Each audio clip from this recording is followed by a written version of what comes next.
What's going on, everybody? Welcome to the Awesemo.com NBA Deeper Dive presented by OddsShopper.com. I'm Dave Loughran at Lafayette_D on the Twitters, joined by, he's standing today. This is okay. I thought this was just a pre-show thing. Joined by Rayen Patnaik, right? Did I get it right? I always ask you. Patnaik. I'm sorry. Yes, Patnaik. there you go. There you go. I know. I almost screwed that up, but you know him as Rinpack. What's going on, brother? No, a little late night deeper dive. It's probably one of the later deeper dives in the history of the deeper dive, but excited to talk about a game 6 and hoping for the two best words in sports, a game 7 between a very entertaining series. The amount of runs both these teams have gone in the games have been fun to watch, entertaining, a lot of young talent among both these teams. So I'm looking for an entertaining game. Yeah, I think we should have one. I mean, I got some bets we're going to talk about. A little bit. I do the NBA or the NBA Odd Shopper, our channel, the best bets show each day. Well, Monday through Friday, at least. We're going to have one Saturday, Sunday. It won't be me doing it. It ain't going to get me 7 days a week, but yeah. And only one game to talk about today. So we'll have some fun stuff for that from a betting perspective. But of course, we're here to talk DFS, little showdown action today. And Rinpack, when you get these type of slates in the playoffs, it's not like Josh and I were on the strategy show today. The last showdown slate that we did was the night of the college football championship game.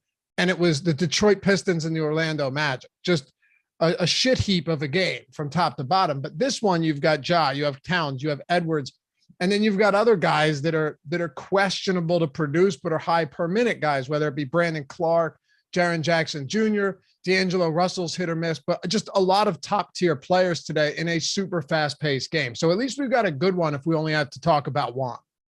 No, definitely. And especially I do approach playoff single game, playoff showdown contest a tad different than regular season, especially this being a pretty high stakes game for both teams. Obviously Memphis can close it out, go on to the next round while it's do or die for Minnesota at home. So it does, obviously, we've seen the rotations change throughout the series.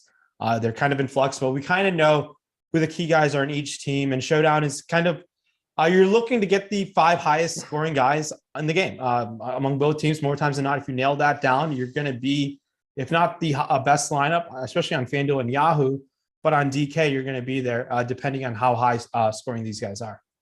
So are those all airplane bottles on the middle shelves? Yes, they're all shooters. Yep. All right. Go ahead and rip one. Get us started. Oh, what's the light count? Hold on. What's the light count? What's the light count? I'll do it. I know you will. We're at 73. We got to at least get we got 361 watching. It's a 1-game slate. We just got started. So we'll kick this up. Oh, you already got the scotch going. Yeah. We got to get to at least 120. I think that's more than reasonable. For a deeper dive? Well, right now, just like Oh yeah. It's this is the thing though, man. It's a late show. It's 1 game. Things change. There's context to everything. We're north of 120 already. So all right, hold on. If Chat can give us 250, I'll take one, and then if we somehow get to 500, I'll take another one in the show. Dude, you're the one that benefits from it. Yeah, it's my buddy's having like a farewell dinner in a bit, so so you got to be. Yeah. Hey, it was your idea to have some drinks on this show tonight, not mine. Hey, I knew you would be down. Well, of course. Anyway, we're happy to have you drink too. I hope Chad's like drinking with us as well. Yeah, they are. We're happy to have you guys with us as always, though. Appreciate 150 likes. I mean, that's good stuff. hit that thumbs up and subscribe to the channel. Appreciate you guys hanging out. It's a 1-game slate, but it's going to be a fun one. I mean, a late 9 p.m. start today, the only game that we've got going with massive implications, elimination game. So, and if you want to join the channel, hit join down below. We got you covered. Free super chats each month, custom emojis, those sweet badges. There you go. Like El Negro Loco, Malachor, Iced Out with the 1-year badges. I got one too, of course. And we'll always prioritize your questions in comments along with our premium Discord members. If you don't want to, it doesn't matter. Right? We do not, Tyler, as you know, we do not profit from this. It's just a cool thing to have. I mean, if we do, it's like marginal. It's negligible. It's fun to have a community build here for sure. So Rimpack, just looking at this game, man, I can't help but look back to the way that this series is played out. And the Timberwolves have won the first quarter in 4 of 5 games. If you're a bettor, keep this in mind. In the one game they lost the first quarter, it was 32-33. They've lost the fourth quarter in 4 of 5 games. The only game they won it was game 1. They blew a 26-point lead. Then they blew a 13-point lead in the third quarter. They had a 99.6% chance of winning. A win probability, and then 96.5% win probability, lost both of those games. They have a problem when it comes to holding on to leads against the Memphis Grizzlies. Yeah, it's been, I've witnessed both those leads like eviscerate in just watching it in person. It's probably the series that I've watched most. And not to say like the quality of basketball is great. It's just the way these leads have just been flying off the bat from Minnesota. Obviously, there's this meme on Twitter that Minnesota should be up 4-1 and resting like Golden State. They should be. I mean, if they hold on to leads, the series is a wrap. But credit to the Grizzlies for coming back and taking advantage of bad Minnesota play. And it's going to be interesting. And I just think these guys, we saw Karl-Anthony Towns get foul trouble in a couple of those games early on. And he's came back around. He had a great game in game 4, that is. Played well again last time out. But we haven't seen the consistent play from Anthony Edwards after game 1. He did tweak that knee, I want to say in game 3 at home, and he doesn't seem right after that. They've also done a really good job on him. He had that great shot to win the game and then blew the game with that awful defensive play on Ja. It's just going to be entertaining to see. More importantly, we've seen Steven Adams, like he's out today, obviously, with health and safety protocols, but Brandon Clarke has really taken his game to the next level in the series, playing at high level minutes. I don't know if we've got a starting lineup yet. It would not shock me if they just throw him in the starting lineup today. Maybe with something to keep an eye on. It wouldn't change much. I do think the minutes will be split pretty like 36-12 in favor of Clarke Tillman in terms of the front court minutes, but something to keep an eye on if we're looking at a potential starting lineup change. By the way, dude, we are getting to 250 easily. The ratio here, 175 likes on 425 viewers, is spectacular. I mean, that's a very good ratio. We're getting there easy. And if you thought Rimpack was the only one having fun tonight, well, you don't know me. Hey, by the way, cheers, man. Good to do a show with you. Always a ton of fun. So from a showdown strategy standpoint, because these are way different than anything else. Let's talk DraftKings for a minute, because you actually have the 1x multiplier on salary, or on DraftKings points, and then salary, you're paying 1.5. When it comes to these playoff games, is there any merit? Something I asked Josh today, but I think you guys might have slightly different answers here. Is there any merit to trying to throw value options into the captain spot, with the caveat of, we know that in these series, even Taylor Jenkins, who loves to run a big rotation, gave Ja 45 minutes last game, right? Like Dylan Brooks is getting 36, 37 if he's not in foul trouble. We know that the minutes are not regular season minutes and the rotations are already condensed. Yeah, so there is merit. And in this situation, you have to draw out the game script and win. Let's say I'm going to go real estate. If you want to play a Naz Reid captain or Torian Princeton captain, right? These are very low price out guys on DK, but when you 1.5x their salary, it gives you the ability to just jam in the guys who are going to play 40 plus minutes in the game. It just gives you that flexibility. And the way that lineup works out is, first, you need the captain to perform really well in whatever 8-10 minutes he gets. But more importantly, you need everyone in the rest of your players to put up anywhere between 45-50 fantasy points. If the game goes to like double OT, and if you just have all the raw points in the utility, which gives you the flexibility of getting that raw score up, you can have that outlier performance from Naz Reid in 10 minutes. We've seen Naz Reid do it time and time again in the regular season. He played well the other day. Torian Prince played really well in terms of fantasy perspective the other day. So he might be a little overowned, but there is a merit if you're willing to take that risk. But keep in mind, you're sacrificing a lot in raw times 1.5x multiplier points if you do that. But that's a risk you're willing to take just to get the outlier ceiling performance from the rest of your utility guys. So there is a slim chance it works out, very rarely, but there is always a chance where that might work out. You know, it's kind of interesting. Naz Reid is questionable now. Interesting. If Naz Reid doesn't play, hear me out. Does Greg Monroe get the backup minutes and play like 12 minutes? And what if Karl Anthony Towns, who has been in significant foul trouble in 4 of 6 games, including the play-in game against the Clippers, what if he gets in foul trouble again and Naz Reid sits? Well, he won't be making out with Jordan Woods after the game, I'll tell you that. But he will. I do think we'll see some Greg Monroe. It wouldn't shock me if they go super small either. We've seen some small lineups from them. And it's not necessarily Xavier Tillman is a man's guy, like a massive center. He's kind of a small guy center himself. Not a stretch 5 by any means. He's just a shorter guy. I do think Greg Monroe gets some minutes, and it might be 6 or 7 minutes, but Greg Monroe has played pretty well when he's on the court in terms of fantasy perspective throughout his career. So it's a guy that you have to definitely consider because we don't have that super 1K guy. I believe Monroe is 1K. Monroe is 1K, and that just opens up the rest of your lineup. And if Monroe, sometimes you'll see like Monroe can put up 8 or 9 points, but that's all you might need in the utility just to get all the other studs in who perform really well. Oh man, that would be not. Now, I think you could be right though that you get smaller lineups. If you look at the lineup that Jenkins closed with last game in that come from behind win, he closed with just a bunch of perimeter guys, right? Jaren Jackson had obviously fouled out. That's just par for the course at this point. You had Brandon Clarke at the 5, and then you had Morant, you had Dylan Brooks, you had Desmond Bane, and for the final 7 minutes, you had Tyus Jones. So they were very small. Do you know Dylan Brooks was guarding Cat for that entire 7-minute stretch? Yeah, it was pretty obscure. I was watching that happen. I mean, we've seen Tyus Jones close a little bit there. Tyus Jones closed a significant amount. I don't know how sustainable that small ball lineup. Obviously, it worked out for them to win, but I do think Chris Finch is a really good coach, and he'll figure out how to exploit that throughout that game tape. I want to trust him like that, even though some of the lack of the coaching abilities of calling a timeout during the series has cost him games. But I don't think that's sustainable for success for Memphis for Dylan Brooks to be on Cat for extended periods of time. Neither do I, especially when Finch has had some time to adjust. By the way, the Packers traded all the way up and they took a wide receiver finally.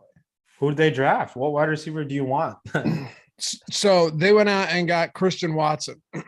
And I'll tell you this much. Let's just say this dude's able to play out of the gate. I know it's a basketball show, but let's just say he's got something, right? He is going to be can you imagine if there's an instant connection there with Rodgers? Marquez Valdez-Scantling is gone. Obviously Adams is gone, but they don't even have MVS anymore. It's like Alan Lazard is the top dog. Yeah, that's kind of wild. And then Robert Tonyan will come back from his whatever, I think ACL injury. Yeah, but he's just like I do expect, like, it wouldn't shock me if Odell Beckham and Julio Jones just end up on the Packers just to like fill bodies, but they're definitely both washed with getting injured every week at this point.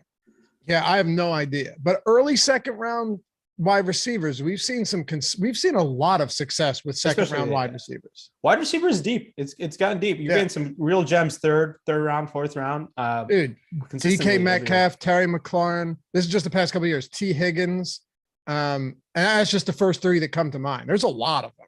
Oh, definitely. And I do think that's the position that I believe GMs are valuing. And obviously the league has gone more pass heavy, and you're a good wide receiver. You're doing good things nowadays. We clearly saw what Cincinnati could do.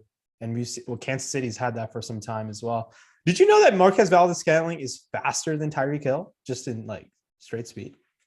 It's like straight line speed. Yeah, I did not know that. And I was really shocked when they paid him all that money. Then I looked back, I was like, oh, this guy's fast. It's just they never could connect with Rodgers and I didn't know he was actually faster than him. No, I didn't.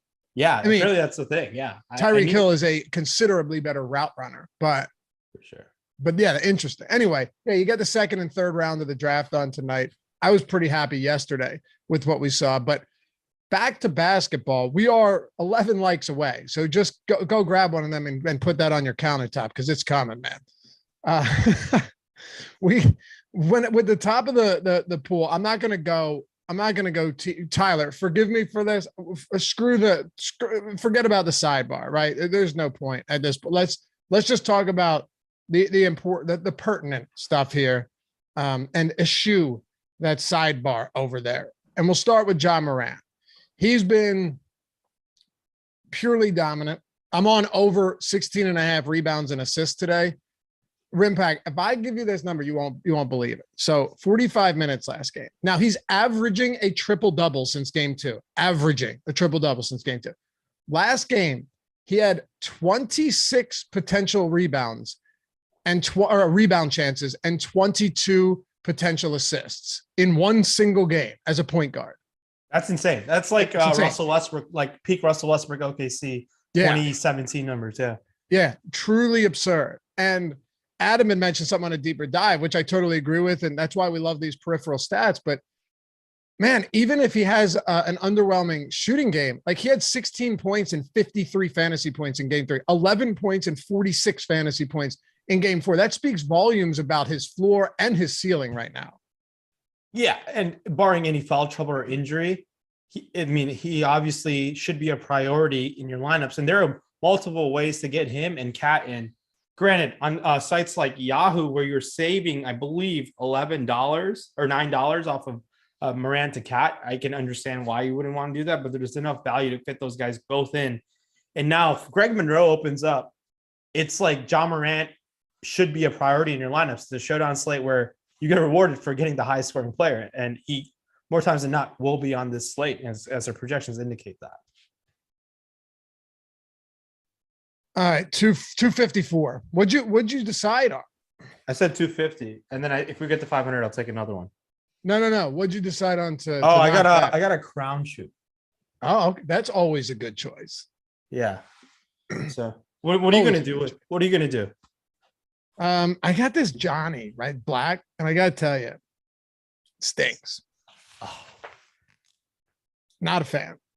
All right, here goes this. I'm gonna take it right now. You want to know what type of person I am? I'd rather drink Jack Daniels. Like that's the type of person. Yeah, I'm all for it. So Jack Daniels, I want to say in 2018 had this NBA partnership special, and they gave away their basketball ice makers. So I got one of them. Oh, sick! Yeah, with their logo, they were their B. It's pretty cool. Love it. Yeah, I'm a big Jack guy. Man, very nice, dude. You're gonna be the life of the party.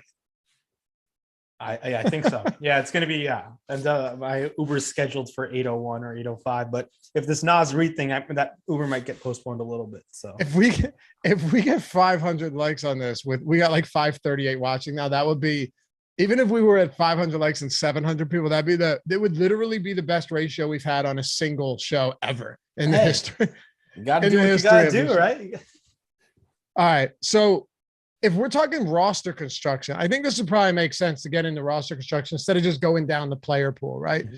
If we're talking roster construction, is there a way you want to build today? Like, are you trying to keep it to one really cheap guy? Or you may be looking at, and of course we're building multiple lineups, understandably, but just overall, is there something you're coming up with more than another where you got like a bunch of, and you've had a lot of Showdown success on top of that. Like, do you end up with some of these 4K and 5K guys, like multiple of them in the same lineup? What are you looking at right now?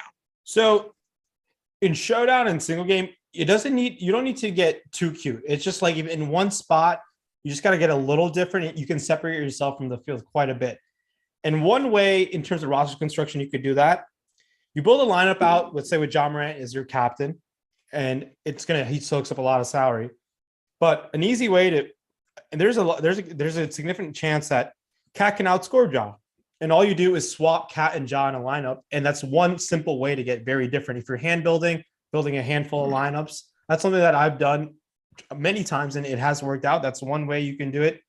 Another way is looking at potential guys who have been failing over and over again in series and are kind of more or less due to perform well. A la Jaren Jackson Jr. That guy cannot fucking keep his hands to himself. I just like it's unreal. Jaren Jackson, man. It is like, I think a fun drinking game tonight is like order a drink each time he fouls. It's like you'll feel yourself by the third quarter for sure. Oh yeah, if you're doing doubles, you'll be hammered by halftime for sure. No, it's truly like obviously. I think Bob Vulgaris was on the Bills Simmons podcast. He indicated Jaren Jackson Jr. at the 5, his foul rate is like one of the NBA record highs, and it's just like his foul rate is just insane when he plays the 5 without Steven Adams, and he has a tough time to adjust where it's not good for the Grizzlies, and they have played better without him. Clearly, as we've seen throughout the series multiple times when he's in foul trouble. Rimpak, he's averaging 8.3 fouls per 36 in this series. Yeah, I hope DraftKings would give us foul bonus points, and we'd make. Oh, he'd be crushing. Oh, he'd be the best player in the player pool. No, it's really. I mean, that's the type of guy whose sentiment is super low in terms of like we're talking like really down on him. Now, if he doesn't fall out, what we saw in game 1, obviously he's a great stocks guy, steals plus box guy, and he could perform really well. And there's an off chance, not to say that he has the potential to be either the second or third highest scoring player on the slate if everything goes right for him. And you're looking for the opportunities and the chances when everything might go right for a player. It just hasn't happened since game 1. And I like being over the field on a guy like him because the upside is there, and we have just a ton of negative sentiment behind him. No question. So let me ask you this though, because this is the one. Let me play devil's advocate for a second and get your thoughts. If his minutes, even if he's not in foul trouble, are probably still hovering around like 28 to 30 at the highest. And that's barring foul trouble, which has been essentially a foregone conclusion, but it doesn't mean he's definitely getting in foul trouble today. I totally understand it. But even when he's not, it's like you're getting 28 minutes from him. Is that not something that worries you, or do you think he can get north of 30 today? I think he can if he stays out of foul trouble. And there's another thing with him. It's just in a one-game slate, you're just looking for an opportunity for a player to outperform his rates in this one-game sample size. It's a one-game slate. And Jaren Jackson Jr. has shown the upside to be a very good fantasy player when he's not in foul trouble. But the key word is foul trouble for him. And I know the minutes concern me, but I got to be willing to play players that other people are feared of playing if I want to win, right? The concept is we just got to beat the rest of the field. And I'm okay dying on the hill of Jaren Jackson will burn me. He's burned me the last 3 games. It worked out in game 1, but I'm willing to just give it one more go with him just because I know the upside with him if he stays out of foul trouble. And yes, in 30 minutes, can Jaren Jackson have 45 fantasy points? If this game were to play 100 times, I think it maybe happens 2 or 3 times. Potentially, if not more. He has that potential in his bag, especially on FanDuel where his game style and fantasy scoring prefers him on Yahoo and FanDuel, where you get more points for steals and blocks. I do think he is a play where not a priority, but I'm willing to just be over the field by a little bit, not too much, but have some leverage with him. What about for like single entry or 3 maxers? Yeah, I think his ownership will be even lower there, and I think he makes for a great tournament play there. You want to read some super chats here? Let's do it. Accuracy with the $10 super chat. Thanks, brother. Got first place last Monday in the 15K mini max, third place on Wednesday, same tournament, and last night, second place in the 40K jab tournament. That's awesome, dude. 7K plus winnings this week so far. Love the show. Hell yeah, dude. Congratulations. That's awesome. Send some of those screenshots over to Awesemo HOF on Twitter, Hall of Fame. We'll get you up on the Hall of Fame segment for sure. Nick Thompson, welcome to the team, brother. Nick Thompson joining. Hit that join down below if you want. Get those sweet badges and everything else. J Bravo 99, thanks, man. Took down 3 separate $500 10x prize picks builds last night. Okay, solid hit. Can you give me 2 props tonight that you think are a lock? The playoffs, it's super tough to ever look at props as just being a lock. I don't know if you have any. Oh, he's talking about prize picks props. So he should go to our free prize picks tool. Exactly. We do have a 100% free prize picks tool. We also have Odd Shopper where the thing I love about that, and you can like check Pinnacle too. They have the truest odds out there, but on Odd Shopper, our projections are up there. And what I love is like you're looking at XROI for a lot of things, but when it comes to prize picks, there's no juice on either side. You can look at the expected win rate on that as well. And you're just looking for the ones that fit best. We have the free tool too, but Odd Shopper is entirely free. And if you go there, oddshopper.com, it's ODDSSHOPPER. It can be a confusing one. Click on NBA bets and you'll see all of the props. If you click on props, our projections are up there, the XRY, the X win rate. And then for those of you actual, avid bettors or even casual bettors or people that just are looking to get into it, every prop has the best odds. So whatever book's available to you, be it DraftKings, FanDuel, BetMGM, whatever, PointsBet, it'll so you'll see the bet there. Tyler, I'm assuming you have this up on the screen, right? No? Okay, throw it up on the screen. It's being a little slow for me. Odd Shopper's not loading. We're good. But if the best one will be up there. But if you click on the actual player, you'll see all of the other books. And I always want to do that. I always want to see what type of value I'm getting instead of it just being like, oh, okay, here's the best one. But it's sick. Check it out. If you're talking prize picks, use that. Otherwise, if you're just talking props tonight, I really do like the over on John Morant's. I like the over on John Morant's points and assists today at 16.5. And I don't hate the Minnesota Timberwolves first quarter money line. They had a closed door player only meeting, Rinpack. That means they're going to come out of the gate hot and then they're going to collapse again. The team that benefited the most with closed door meetings, the Boston Celtics. They had like 7 in December. Did they? Yeah, they had a ton. Yeah, they look dominant right now. Yeah, no, they do. They look very dominant. I'm looking forward to that Celtics. And what do you think the game one spread is? Celtics are at home, right? Yeah. I think it's probably close to a pick 'em, maybe -1 or -2 Celtics.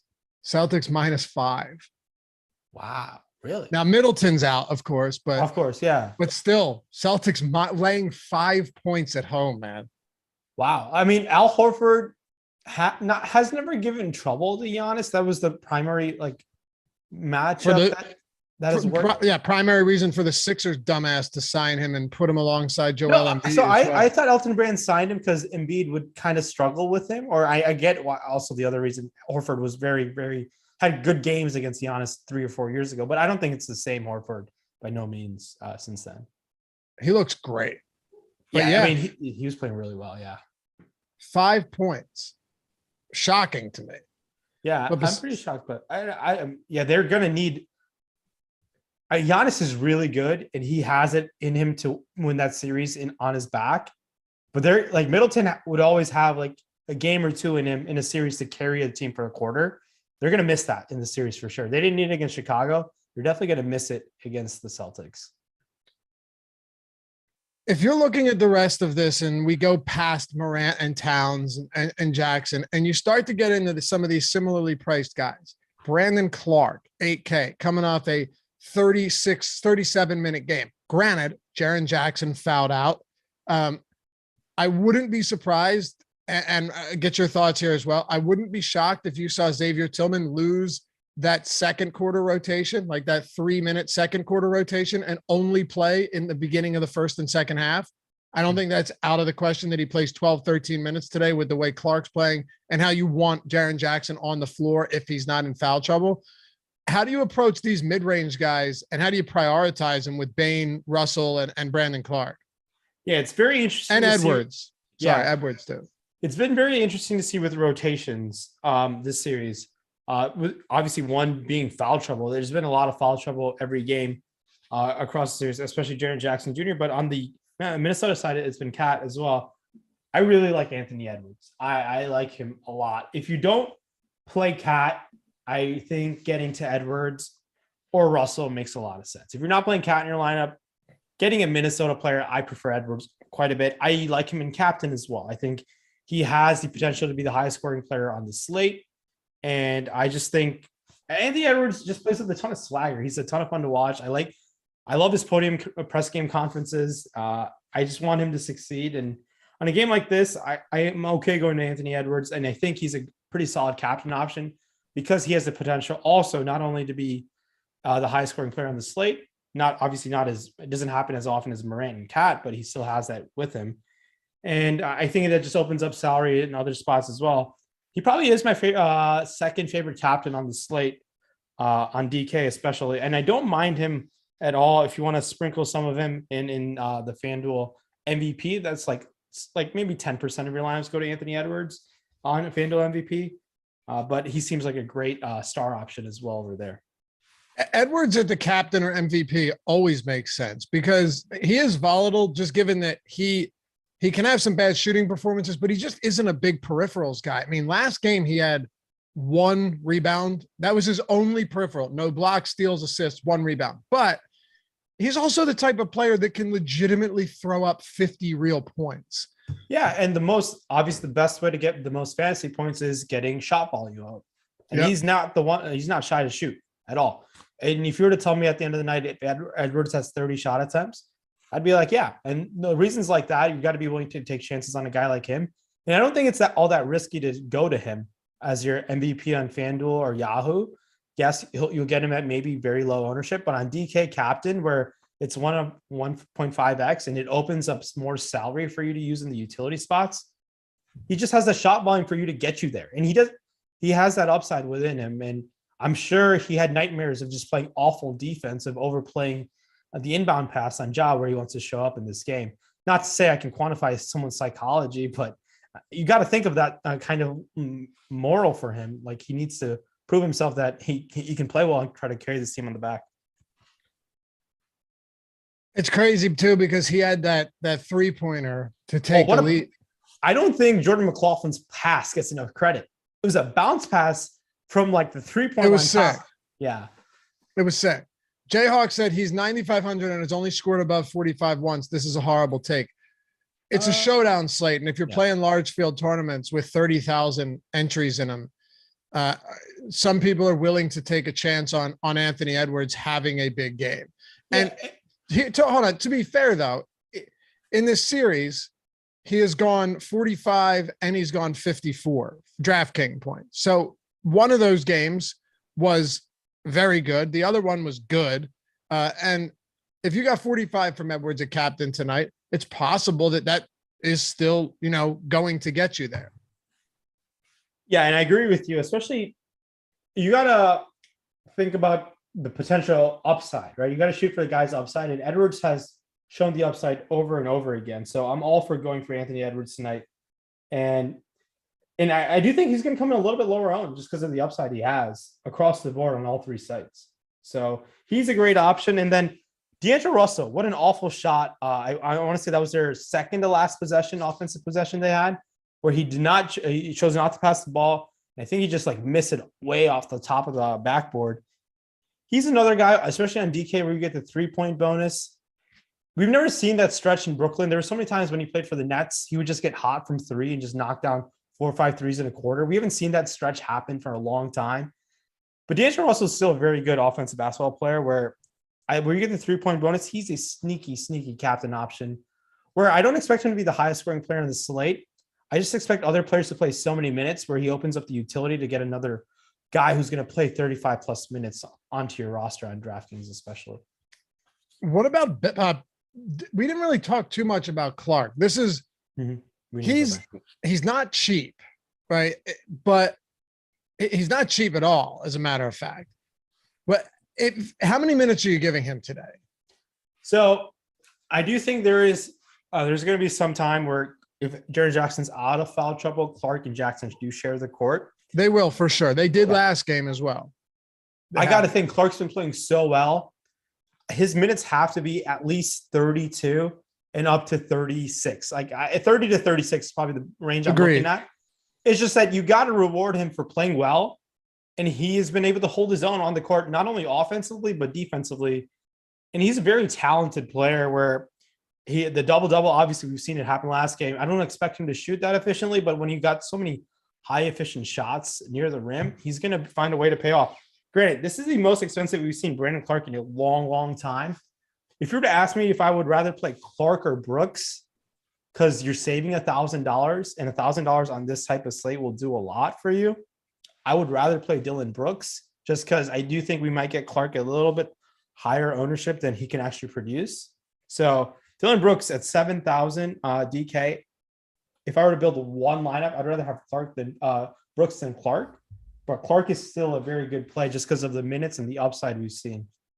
Jordan Klein with the GOAT comment. Rimpack looks like he's taking orders at the Chick-fil-A when the line gets too long. You ever go to Chick-fil-A? You ever go through Chick-fil-A drive-thru? Yes, yeah, I do. And they got the iPad. Yeah. This iPad's got to go away now. I gotta walk up to the window. Yeah. Everything's drive-through over here for Chick-fil-A. We can't sit in there, and they're just at the iPad taking your order. And what's your Chick-fil-A order? So I don't go spicy chicken, but I go Chick-fil-A sandwich with pepper jack cheese. Chick-fil-A, the meal, right? So you throw the pepper jack on there, forget all the other stuff, obviously fries, and then I get 2 Polynesian sauces. Oh, you're not a big Chick-fil-A sauce guy. The Polynesian sauce is possibly the best creation ever known to man. So wow. I don't think that's a necessary hot take, but I love the spicy deluxe at Chick-fil-A with the spicy's good. Spicy's good. Their waffle fries are really underrated. They don't get enough credit because of what they are, but they're really good, I think.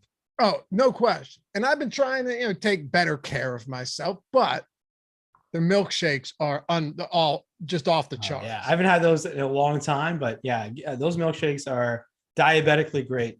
They are fantastic. They're like 1,500 calories a shot.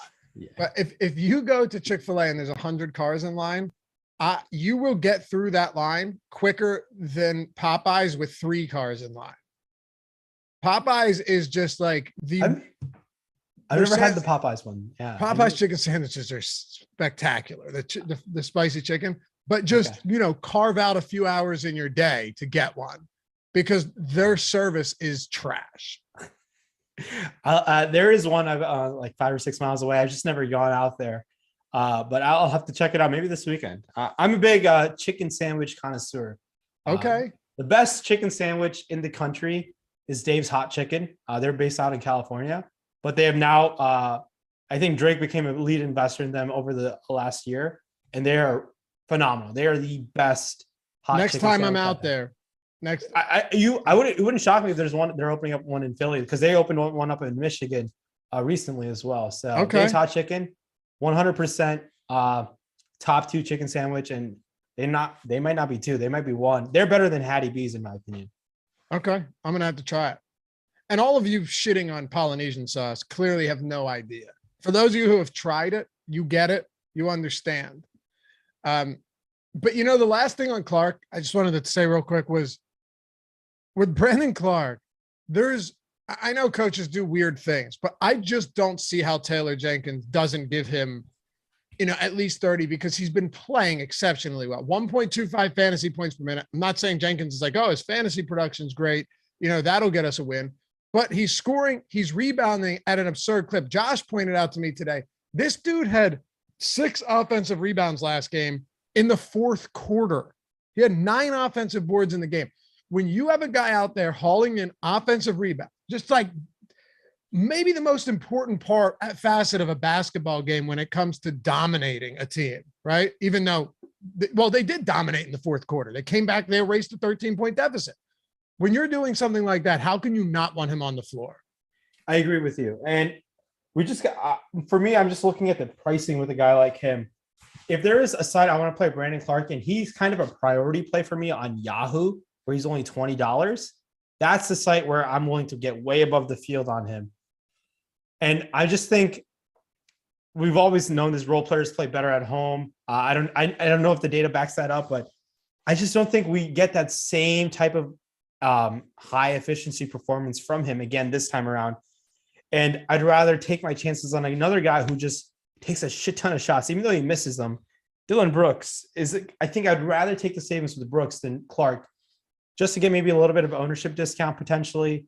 And the upside, I want to say, might be a little similar. It might be very close. And I want to say, just because of the shot volume Dylan Brooks gets, he might have a higher ceiling than Clarke in this potential matchup, just because we saw Jaren Jackson get in foul trouble, so more potential rebounds went his way. Now, if Jaren Jackson Jr. is not in foul trouble this game, maybe less rebound opportunities for Clarke. I'm just talking about potential situations where Clarke might not work out, but you talked about all the ones where he succeeded at. Just trying to say where Clarke might fail, and I just think it might be a little bit higher this game around than it has been than it was in the last game. So we got live before lock coming up next. These fine fellas taking you all the way up till 9 p.m. Eastern time. Eric Lindquist, Greg Ehrenberg.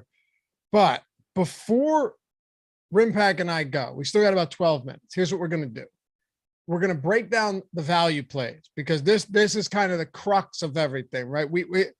It's not to say these guys are exciting, but you're going to need some of these in your lineups if you're going to make lineups that you feel even remotely decent about. But I think first, Tyler, let's go to the Hall of Fame and shout out. There's a familiar face on there that took down 50K the other day, and I was happy to see it. Oh, and free content today. Player rankings for NBA are still free. Everything else like NHL player projections, MLB ownership, that past lock. But MMA fighter rankings for tomorrow are free. They're free today, and NBA player rankings also free. But let's shout out the boys and the girls here over at the Awesemo Hall of Fame. If you're wondering what this is, it's simple. You want to get up here, you want to get a free month of Awesemo Plus Platinum, $90 value. Download the Awesemo profile picture at awesemo.com/avatar. It's very simple. Use it on DraftKings, FanDuel, Yahoo, wherever it is you play.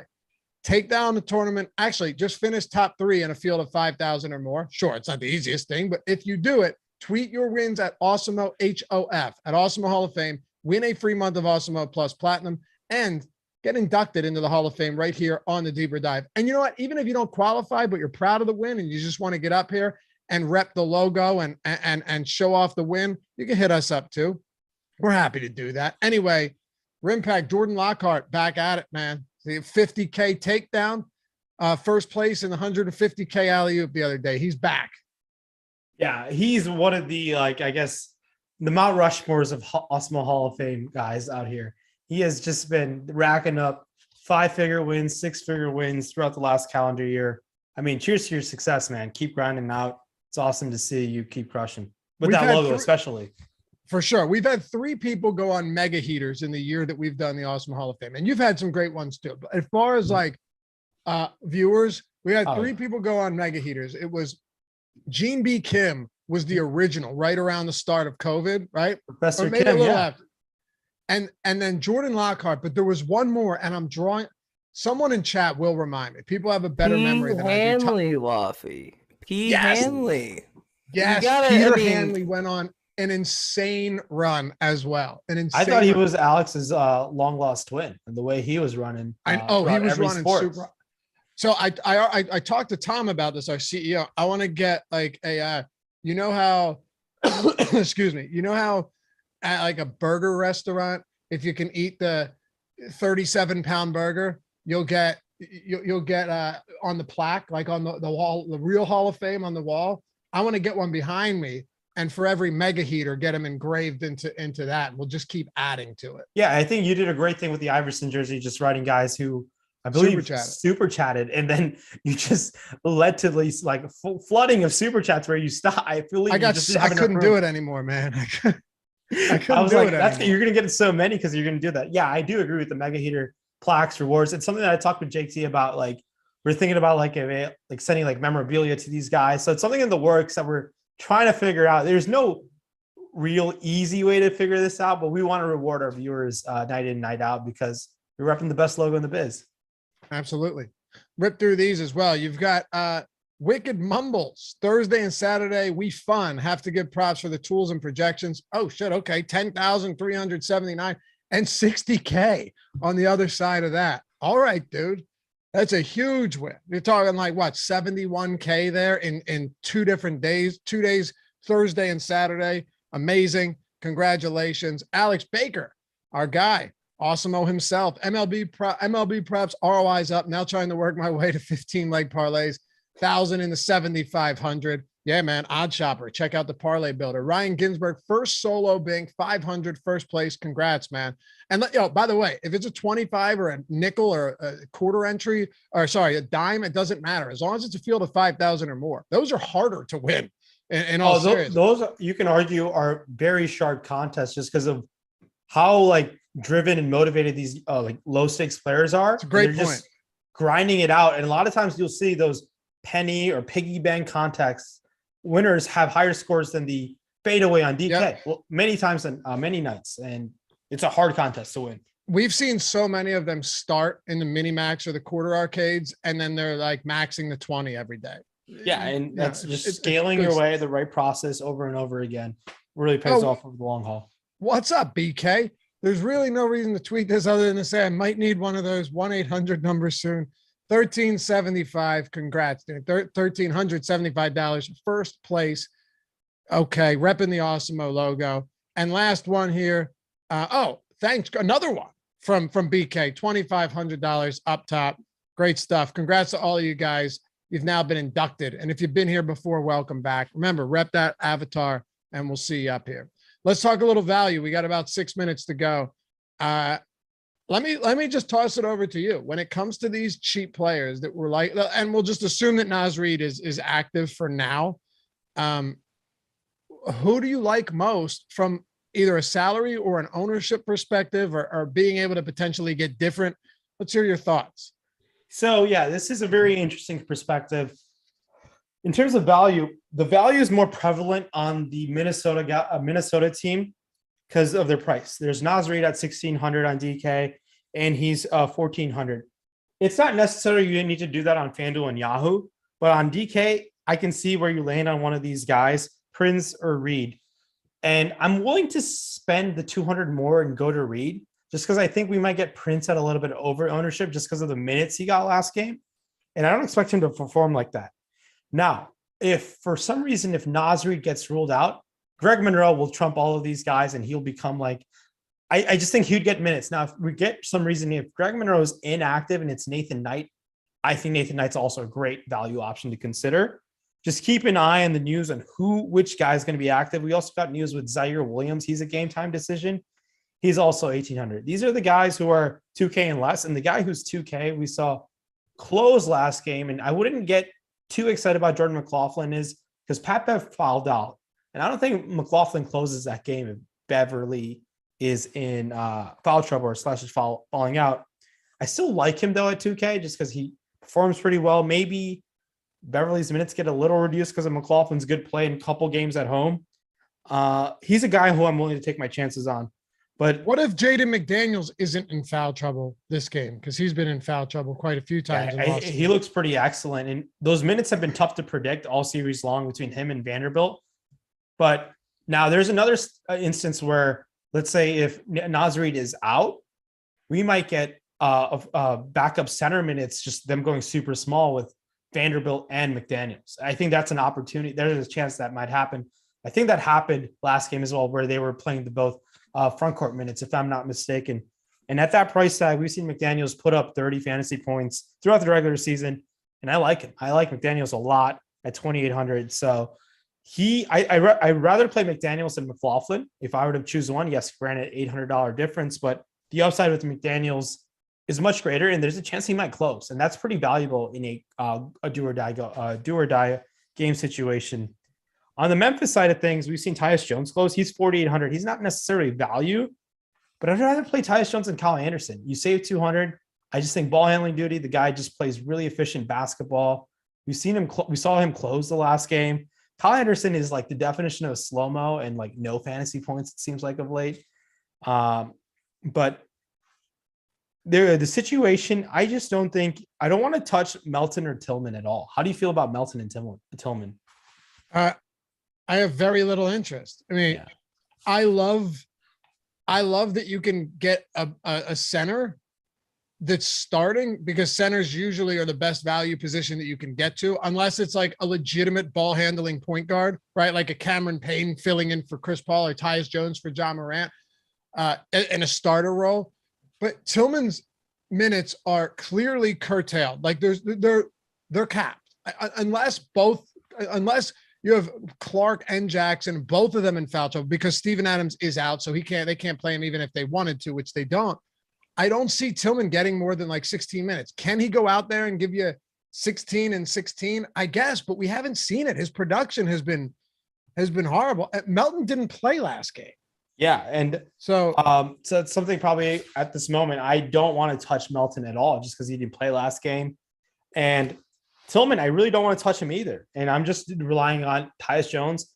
And if you fall on Kyle Anderson as your last man in, I won't fault you for it, but just know what you're going into. It's Kyle Anderson. And if he has the game where he knocks down 3 threes, gets some steals and blocks, it'll pan out for you. But it's just, I just don't know how I feel about those minutes night in and night out with Slow-Mo. Well, the problem guy who's where are the minutes coming from for Melton if you wanted to play him? If Ja's playing 45 minutes in a game, if him and Tyus are actually getting some minutes alongside of each other, which they played a lot alongside each other last game, where are the minutes? They're nowhere to be found. Yeah, and it's shocking. I really like DeAnthony Melton as a player just because of his ability to just body an offensive player up in terms of defense. He's a great fantasy guy in terms of steals. A sneaky player who I think will be very low owned, isn't great out as a point for dollar value play is their 3-point specialist for Minnesota is Malik Beasley. Now, if there's some sort of foul trouble on Edwards or Russell, Beasley is the guy I think would get the most benefit. And where you get the 3-point bonus on DK, I know he's 4K, but where you get the 3K, majority of his shots have been threes throughout the regular season and the playoffs towards the last month and a half, where I like Beasley as a super low owned option to take some flyers on. Like if you're building 100 lineups and you have 1 or 2 Beasley lineups, I want maybe 1 or 2, maybe 5 or 6 Beasley lineups towards the end of that. Because I think he has the upside to knock down threes and be low owned and potentially carry towards the top, where trying to just kind of be a little bit of unique, but not too unique. You're still probably going to be duped, where you just want to be like, your dupe is not 100 dupes, but it's like 10 dupes. So Beasley's one way to do that. Well, we cruised through that hour, Rimpat, very quick. We're not going to get the 500 likes. It's 763 people watching. It would be nearly impossible unless you guys prove me otherwise in the next minute. At 120, not easy, very difficult. I've been doing this long enough to know how these ratios work, but you dodged a bullet. You stood up for the entire show. Actually, enjoyed it. Actually, it was I think for one game shows, like that's a show you can stand up for, and I was all for it. I think you need to lead us out with like some Tony Robbins-esque motivational speech here, man. It just feels appropriate. Oh yeah, you think so? Tony Robbins-esque. I'd say it's a weekend. I mean, everyone enjoy themselves, take some action, set yourself some goals for the weekend, have fun, and make lineups that come in first place. Absolutely. What kind of goals? Goals. I mean, goals that make you a better person day in and day out. That is exactly what these motivational speakers do anyway. It's hogwash, man. Yeah. Goals that I don't set for myself. I'll tell you that. No, neither do I. But anyway, appreciate you guys hanging out as always. This is always fun doing shows with you, man. We don't do it often enough. So maybe we'll be back for those single game slates in the conference finals and have some fun there. I think we will. Enjoy the party tonight. You guys have a great time. Enjoy the rest of the night. Have a great weekend. Eric and Greg coming up next with Live Before Lock. We'll talk. Oh, and shout out to Tyler Zander for producing this show. Peace.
sports to really get into. Mm-hmm. I mean, hockey isn't even really like niche, but there's clearly I didn't realize today such an edge here.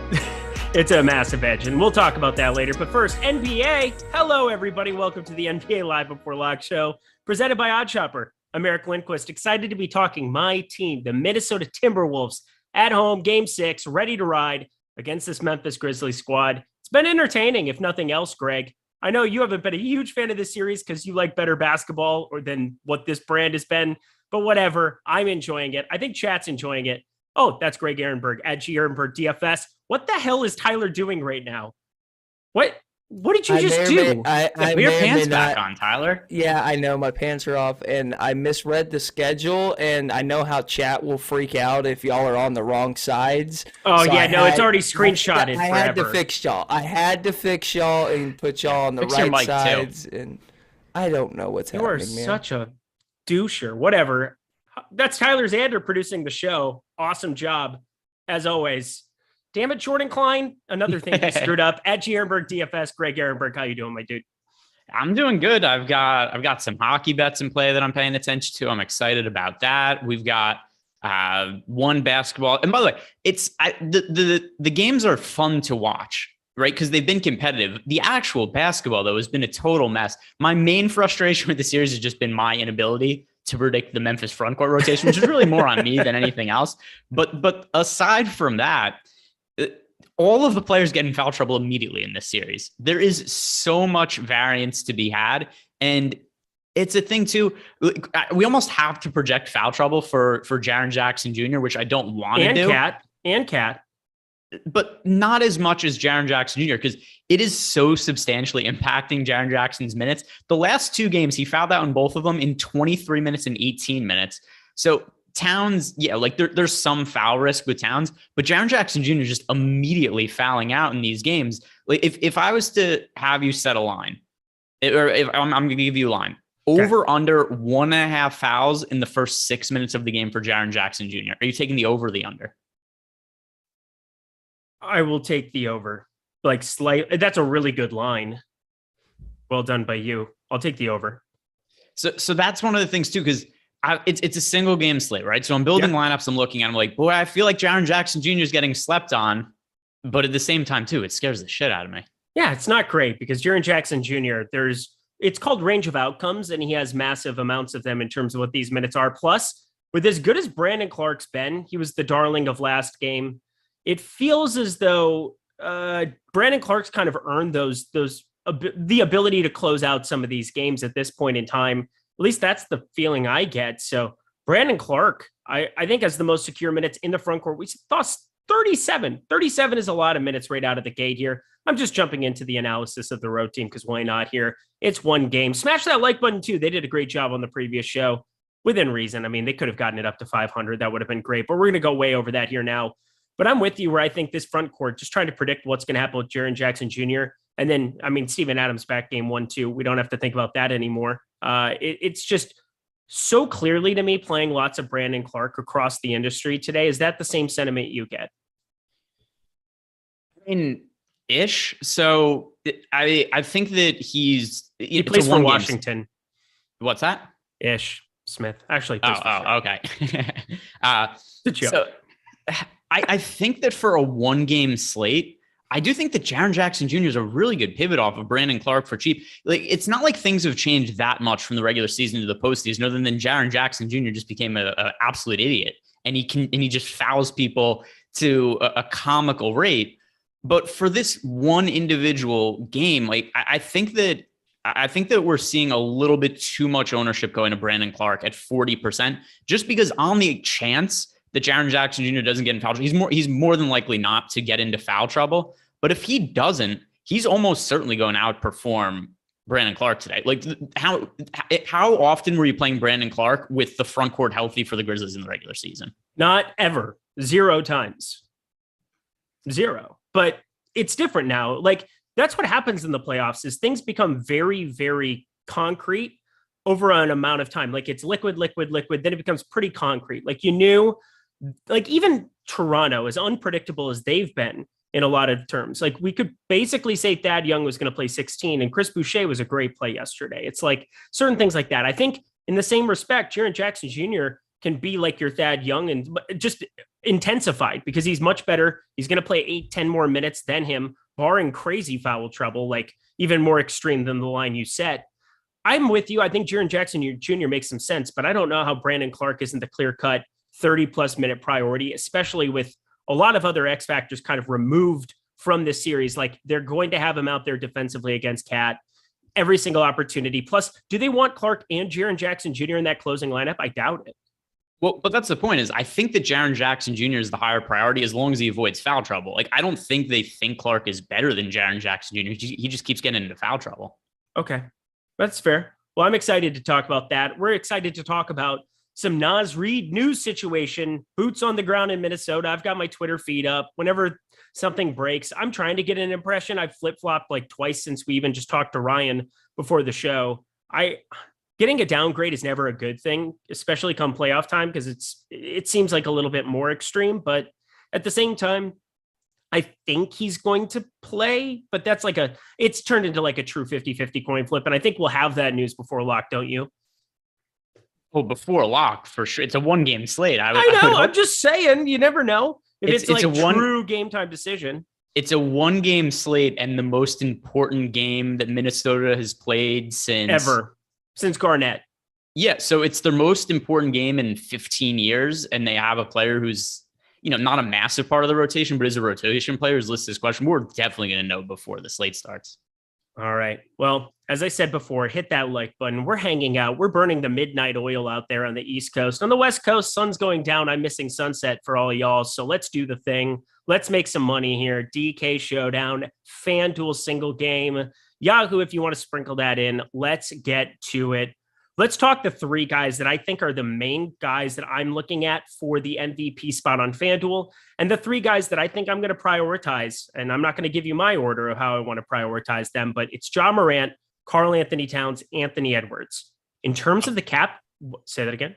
Oh, I was just going to say for sure, obviously. Like, I think it has to be those three. Yeah, those are the three. I'm not going to play a single lineup without one of those three in the MVP spot.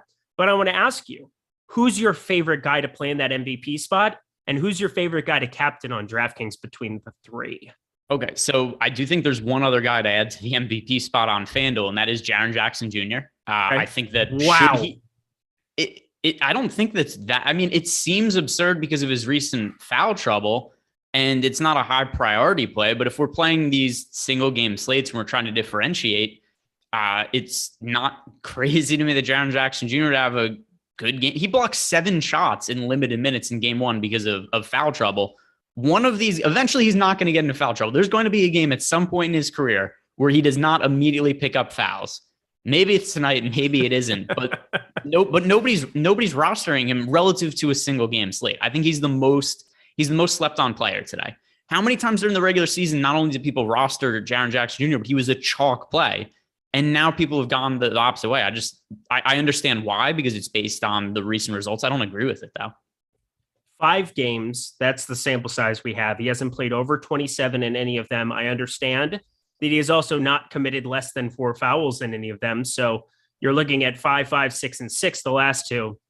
Last two have been just absolutely depleted because of that. But my other thing with him is, with Brandon Clarke, Desmond Bane, Ja Morant, Tyus Jones coming off the bench, the usage, other than the last game, 27.7% in 18 minutes we saw out of him. He's just had lower usage, sub 20% in the last game, in game 4, in game 3, sub 15%. I feel like with all those guys playing, and Dylan Brooks was a little bit limited. Anthony Rizzo home run. Let's fricking go, by the way. MLB, have to react to it. Oh, highest owned batter left on left. I'm just here for it. But back to basketball. Here we go. I'm a professional. I just feel like Jaren Jackson Jr. MVP spot. Why not? I mean, okay, I'm talking myself into having a couple shares of it just because, you're pretty good at this. And do you really think 30 minutes is in the cards if he stays out of foul trouble? Because something tells me they still won't do it. If he stays out of foul trouble, then yeah, he's going to play like 36 minutes. He's just not very likely to stay out of foul trouble. But if he does it, then yes. And it's also relative to ownership, right? I would feel differently if he was popular. But He is 17% owned on DraftKings, 6% in the captain spot. Over on FanDuel, Jaren Jackson Jr. is projected for 31% ownership. He's also really cheap, though. He's projected for 0.2% ownership in the MVP spot. I think if you play this slate out, whatever it is, 1,000 times, he's going to be the highest scorer more than 0.2% of the time, particularly on FanDuel, where he gets the benefit of the defensive stats. So I know that people are going to come at me and be like, oh, that's ridiculous. And to an extent it is, but I just think the path to it happening is more likely than what his projected ownership is. Yeah, me having to say the word foul is definitely thin ice. Mm-hmm. So I've said it too many times. I've gotten away with it so far. Sounds like I'm still saying it correctly. So we're going to move ourselves on, but let's go back to the original question. Karl-Anthony Towns, John Morant, Anthony Edwards. Who's your favorite MVP and who's your favorite captain on DK? All right. So right now, I mean, I still do really like. So are we talking just tournament wise or just who I think is optimal when I'm running lineups? Well, if for optimal lineups, John Morant would be the guy for me, but I'm not playing super optimal. I'm going just hardcore Anthony Edwards and going to live with the result. Okay, so once again, I think the Jaren Jackson Jr. is a really excellent contrarian captain option. But in terms of then the pay up guys, it's pretty clearly Cat and Morant. Okay. Yeah, I feel pretty confident Cat, Morant are guys that are going to project out better. But on DK specifically, Anthony Edwards, 9,400 is his number that you're getting for him in the utility. I think that'll obviously be popular, but 14-1 in the captain spot gives me opportunities to roster both John and Cat in some lineups, and that's pretty intriguing to me. I think leaving one of them off and going the Brandon Clarke and Dillon Brooks route, in the same way that you think Jaren Jackson Jr. really hasn't had the ceiling game, I don't think Dillon Brooks has had the ceiling game in this series yet either, for better or for worse. But it's not from a lack of trying. He still had an over 20% usage every single time out, 20 and 18 shot attempts the last two. You would think with that amount of shot allotment that you're going to see a massive game from him eventually in this series too, or further down the line if they do end up beating Minnesota here tonight. What do you think about this next tier then? If it's going to be, for me, Anthony Edwards, I think pretty clearly, yes, John Morant, Karl-Anthony Towns project out better there. But this next tier of guys, Desmond Bane, Brandon Clarke, Dillon Brooks, from the Memphis side specifically, Duke wants to know, who do you pick? So what's the price range you're giving me? Just the Memphis guys, Dillon Brooks, Desmond Bane, and Brandon Clarke. Okay. So of those guys, Brandon Clarke is my least favorite of the three. I also think he's going to be pretty popular. But once again, I'm kind of playing this with the hope that Jaren Jackson Jr. stays out of foul trouble, and I have lineups that are much different than everybody else. So I assume that I have Brandon Clarke project for less minutes than most people, and I have Jaren Jackson Jr. projected for more. So of those, Brandon Clarke is my least favorite. The next two are fairly interchangeable, though, to me. These drills, man, they've been drilling all freaking day. He's been sick all day. Poor little guy. Is he still throwing up? He's still everywhere. Absolutely all over my car. I tried to take him outside to go run him around for a little bit, and he threw up in the car. We had to come back. Brand new car. What is it like a stomach? Do dogs get stomach bugs? I don't even know. I don't know the inner workings of animals. He's been on some medication. We took him to the vet, and he had some kind of a thing in his stool from when he was eating grass. And so he takes this little pill thing because he'll like go to the side of the road and he's just like, oh, I'm done walking. And he'll just sit there and eat grass like he's some herbivore. Look, Ty knows exactly what I'm talking about. And so you have to get these little pills for him to digest the food a little bit better, helps harden up his stool, so on and so forth. Nobody wants to hear that, but it's caused some kind of stomach issues for him where just sometimes in the morning you'll wake up and it's just on the floor. And I'm like, oh, great. And that was this morning where I was like, what's this weird smell? And here you go. That was the start of my day. And I was like, oh, we'll take him out for a nice afternoon jaunt. Nope, that did not happen. Good times. So also, because just talking about dogs and some of their inner workings, here is what is most impressive to me. Veterinarians. Do you know? Unreal. But it's not just that they know. They have to know dogs. They have to know cats. They have to know horses. They have to know cows. If you're a human doctor, I mean, fuck off compared to these veterinarians. Like, oh, really? Oh, really? You only do humans? Guess what I can do? I can do everything. Oh, because I could do. You have a little Pomeranian. You have King Charles Cavalier. You've got Labs. You've got what I've got, a Bernese Mountain Dog. You know, you have all these different types of dogs. They're just wired differently too. I mean, it's incredible. I mean, imagine being able to operate on a cow and on like a mouse. These people know what they're doing. Greg knows cows. Greg, don't act like you don't know the inner working of cows. That is fantastic. Somebody knows my axe. Is that not what the joke was supposed to be? Oh my God, I hope she watches. That would be funny.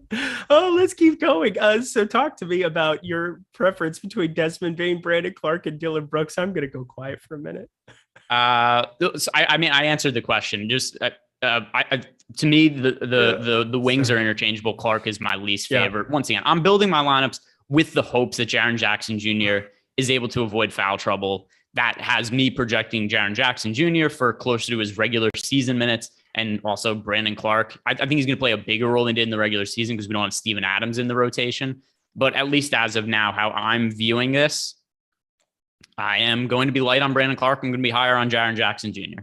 And I know a lot of people are going to get upset by that, but if you told people 2 weeks ago that you were building lineups and you didn't like Jaren Jackson Jr. because you thought Brandon Clarke was going to play more minutes, then that would have seemed crazy at the time.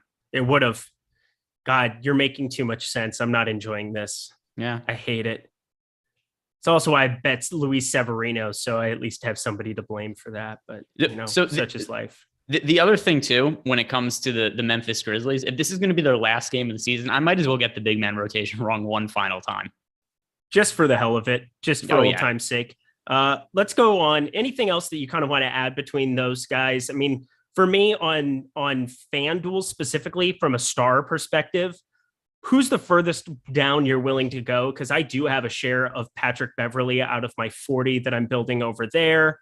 I've added Jaren Jackson Jr. to the chat, so thanks for that. Probably don't want to go Jared Vanderbilt. For that second spot, who's the furthest down you're willing to go? So just in terms of price? In terms of price, yep. I mean, Dillon Brooks is 9K. Yeah. Dillon Brooks at 9K. Okay. That's certainly an incorrect price tag. It would be the two cheapies that make sense to me. It's Triple J and Dillon Brooks. Dillon Brooks being an unavoidable one.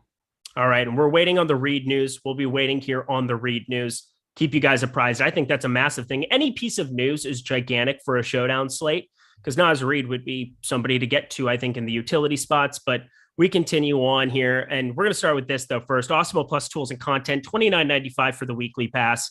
It's the best deal in the industry because you not just get NBA for the rest of the entire playoffs, but you'll get MLB, which is just fire right now. Go Yankees, which is the dumbest thing I've ever said out loud. Twins are getting annihilated, so I guess I can just cheer for my lineups now. Also, looking at all of the NHL content that we'll have for the playoffs, that's as good as it gets. You have the top fighters tool in MMA for the weekends. That's as good as it gets. Top drivers tool for NASCAR. As if that's not good enough, you get player ownership, you get player projections, you get all of this stuff all underneath that entire $29.95 umbrella. So stop guessing, start winning, and join us there today. And if you really want, it is $4.95 just for the NBA package, but might as well go for all of it right now with all these other all these other sports. 13 gamer in the MLB streets. I mean, it does not get better. I love this time of year. If you love it too, if you love your DFS the same way that Greg and I do, check out everything here at Awesemo. Stop guessing, start winning. All right, let's keep on going further down. And, I'm happy to talk about some of these super cheapies on DraftKings and FanDuel here. Is there anybody that you're taking an aggressive stand for or against that is below that Dillon Brooks number of 9K, or on DraftKings is going to beneath Jared Vanderbilt at 4,600? So one other thing I'll point out too is we just got a question in our Discord chat. It's about how do we differentiate on a one-game slate. I made it pretty clear for me. I'm going with Jaren Jackson Jr., heavy on him, and then a little lighter on Brandon Clarke. I think for me, that's where I see is the most reasonable way to get upside. But what about for you, Eric? This is from Ghetto Farmer Boy. I swear you better not rap again. Ghetto Farmer Boy, but he did say, sorry if you've already said it, but how do you avoid Mavs duping without getting crazy tonight? I think a lot of people might consider playing Jaren Jackson Jr. crazy. There's two easy ways. Either you find some lesser owned players to play in the captain spot, or you leave salary on the table. I think those are the two ways to do it.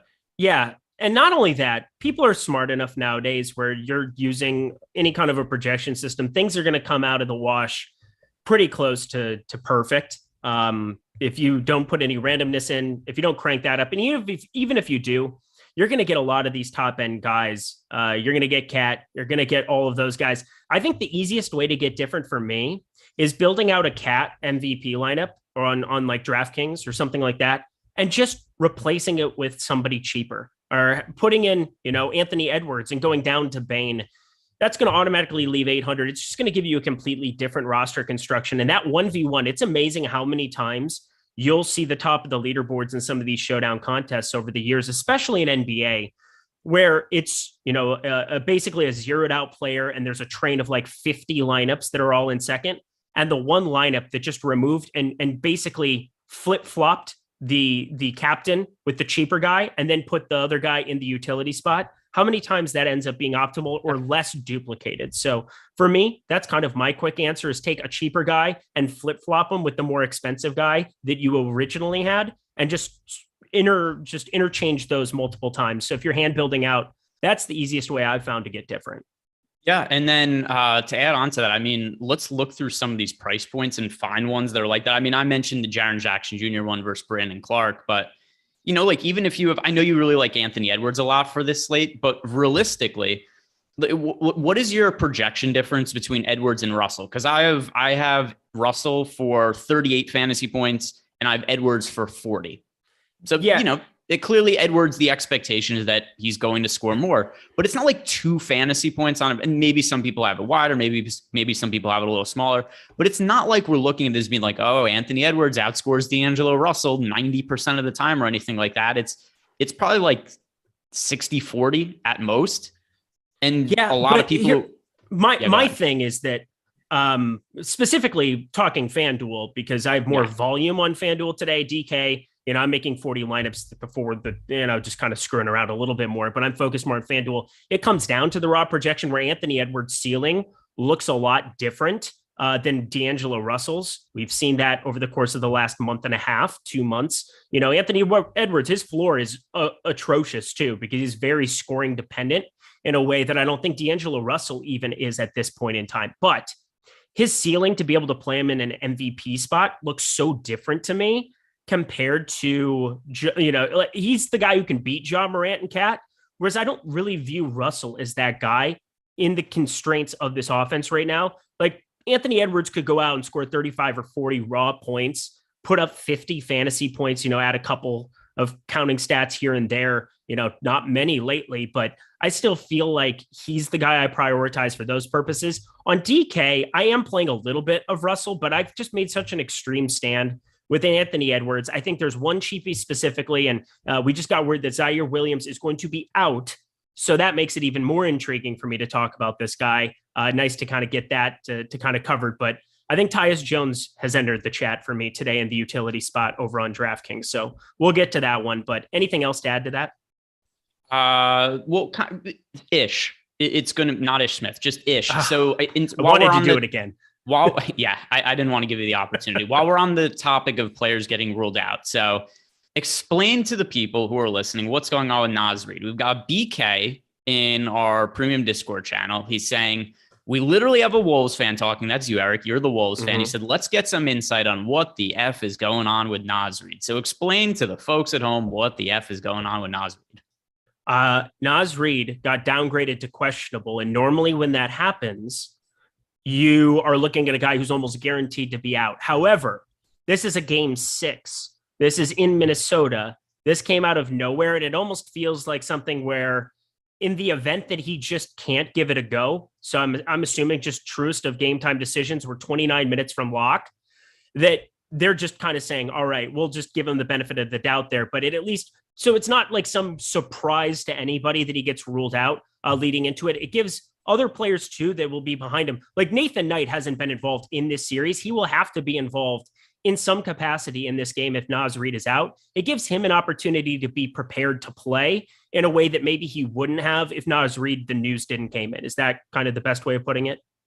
Yeah, I think it's so the way that BK asked the question, I think he thinks you have some sort of insights into your Wolves fan. I have Twitter. But it's hard to know. He's listed as questionable. I do tend to think because it's a personal issue, and once again, this is just an educated guess.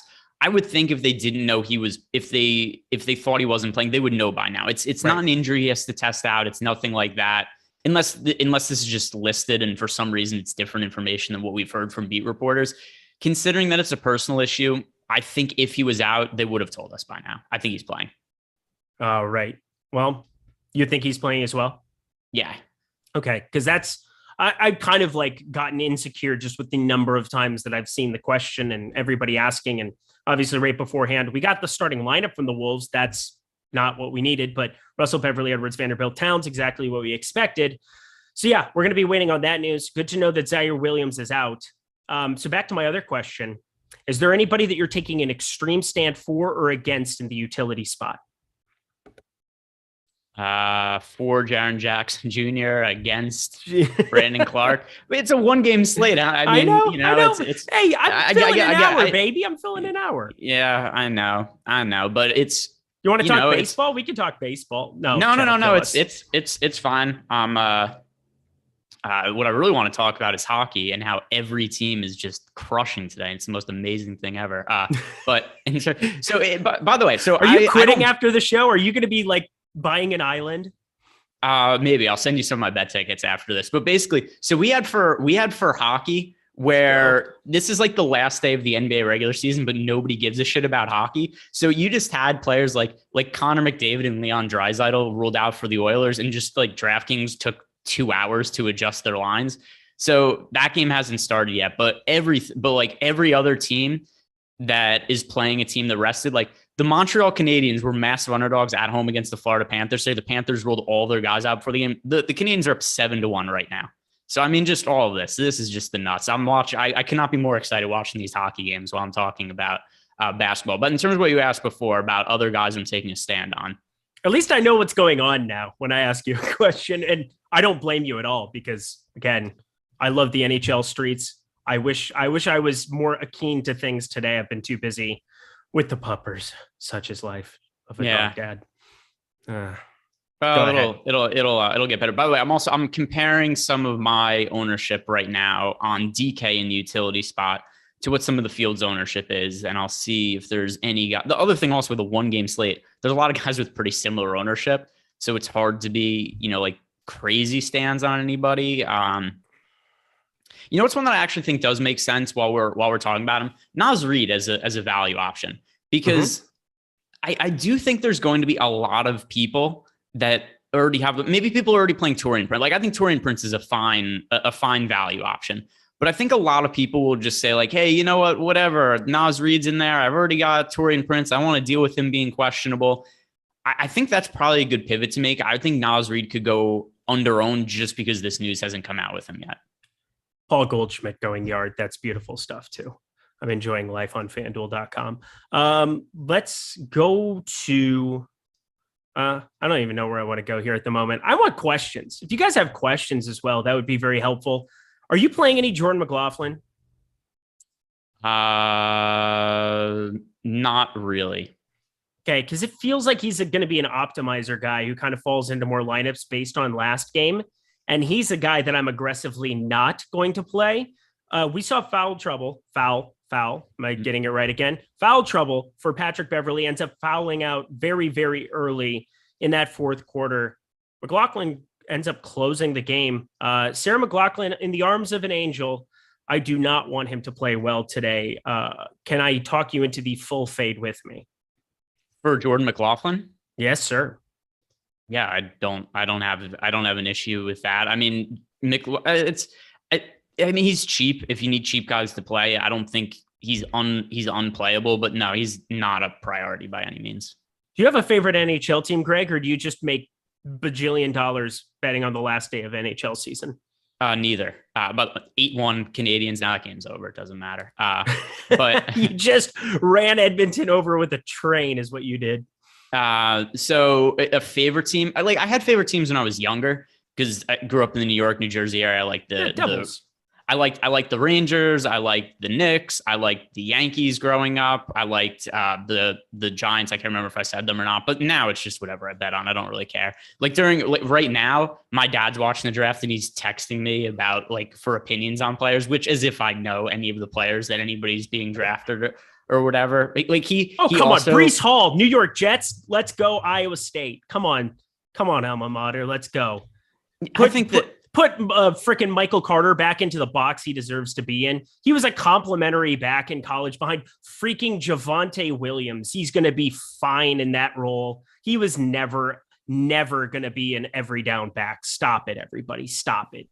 Breece Hall season. You know what's going to be really annoying though with football is I think, I don't know, 3-4 years from now, maybe even sooner, I don't think there's going to be any lead back. I think every single situation is going to be a timeshare with multiple backs in the backfield. And it is going to be a nightmare for DFS. Do you see it heading that way also? Yes, it's going to be horrendous, but it also should be, and it should have been this way many, many, many, many years ago, because you want guys with different skill sets and you want to also have certain mechanisms in play. I mean, look at what Kansas City was able to do with Jerick McKinnon in a playoff type role. I mean, certain teams are just equipped with certain guys, and it's just going to look completely different. Schematically, you have your pass catching backs, you got your bruisers, but bruisers are a thing of the past. I'm so sorry to everybody.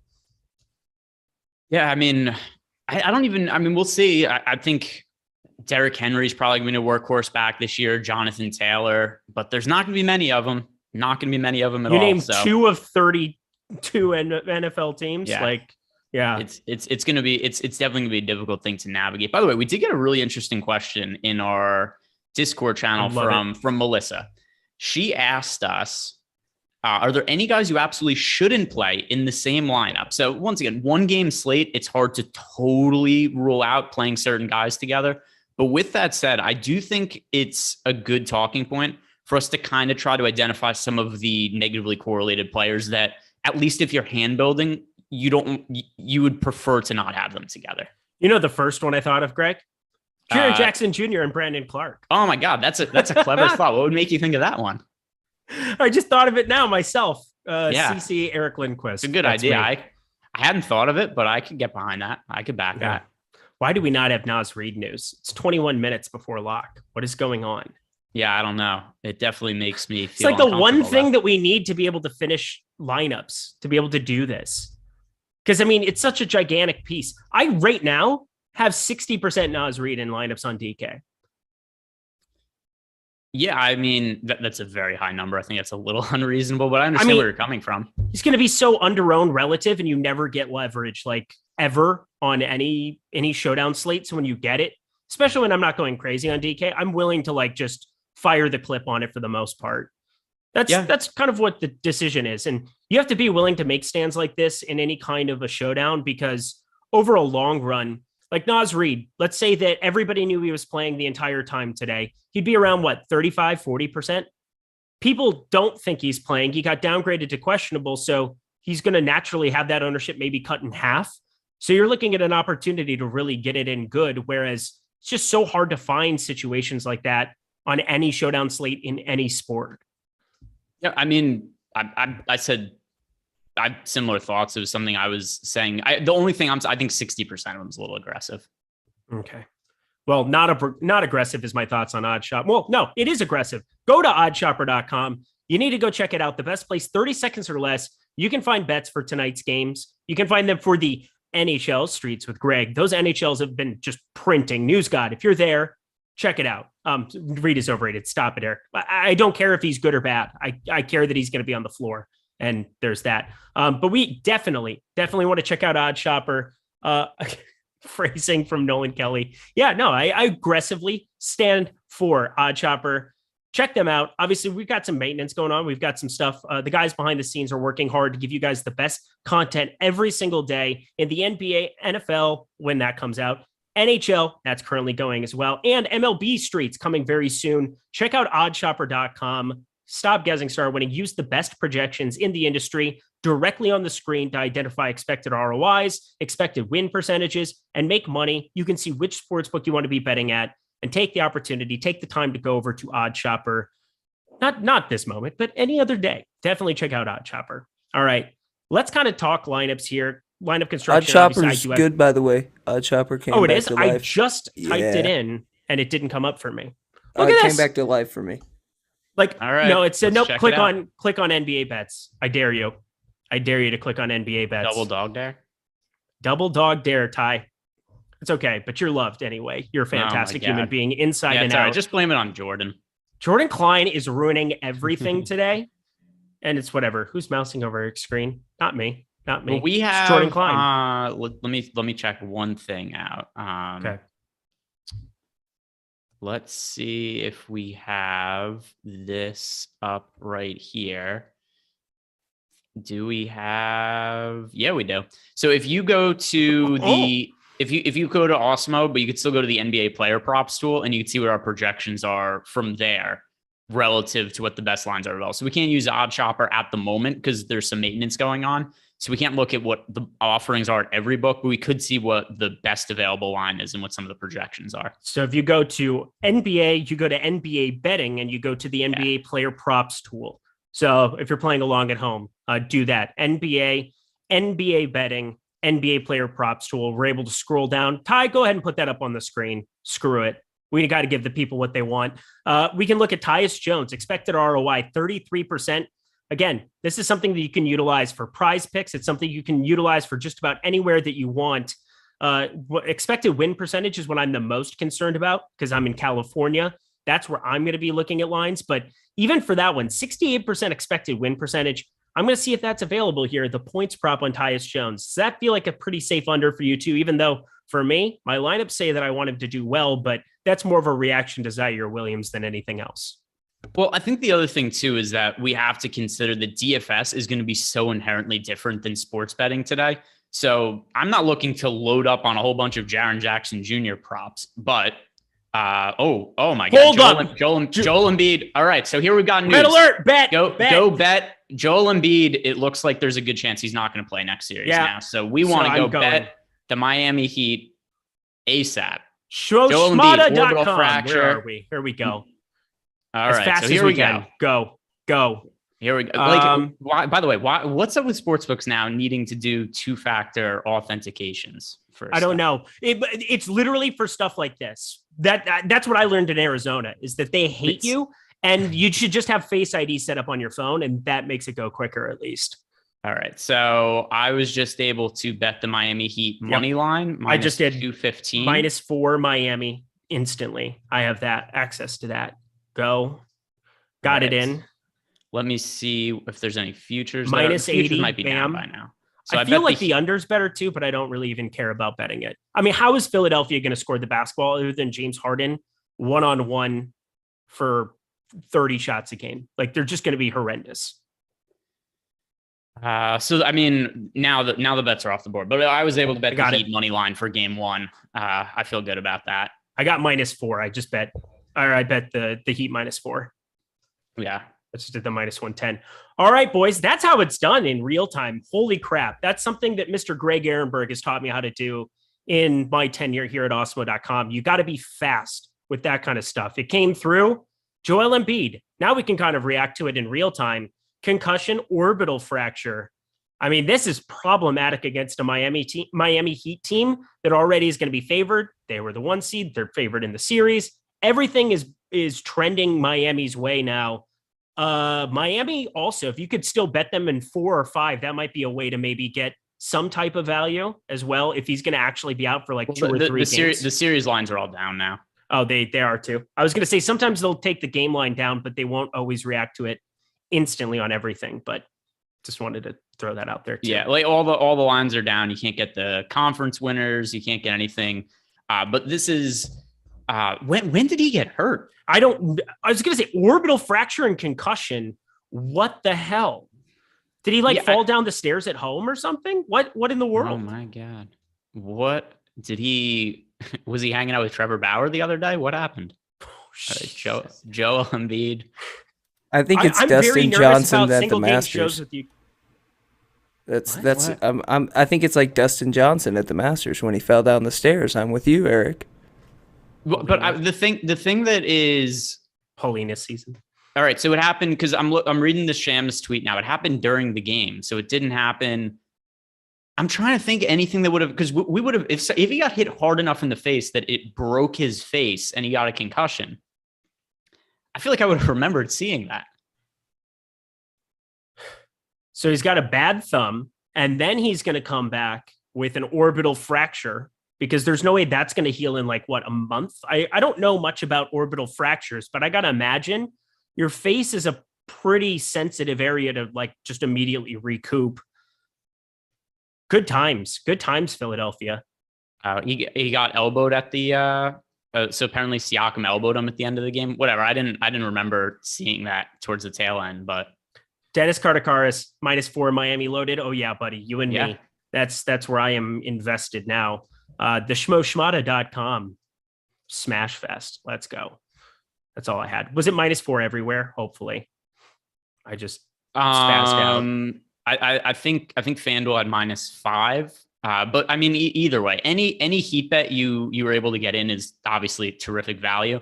The reason, there's a couple reasons I only bet game one. Number one, I only had so much time to react because you see it happens quick and then the lines come down. But the other thing too is I feel pretty confident now that Embiid's going to be out for game one. I don't know beyond that. So at least for now, I've got Miami value. That was my number one priority, was to get game one bets. Same. That was where I flew to. Good work by you. But then I was thinking maybe they didn't take down the series odds, but obviously they did that too. So they're getting sharper with it, but we're going to be sharper still because you can just react. If you're sitting here in real time, it's really just a speed game.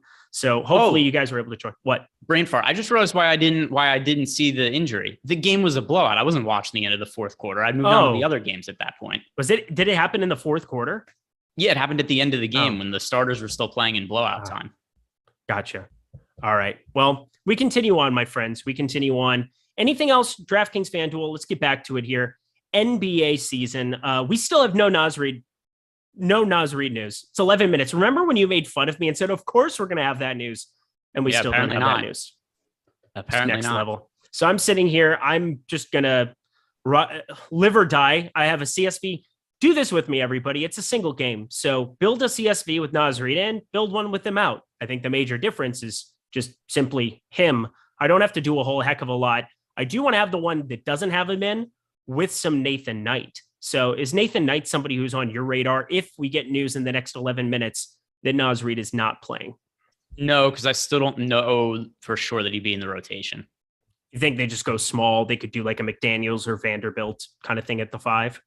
Yeah, or you just hope that, I mean, realistically, Karl Anthony Towns should play well over 40 minutes in this spot and not get into immediate foul trouble. That's the case. They don't need Naz Reid. They don't need anybody else. I think Vanderbilt will play backup center minutes. Boom.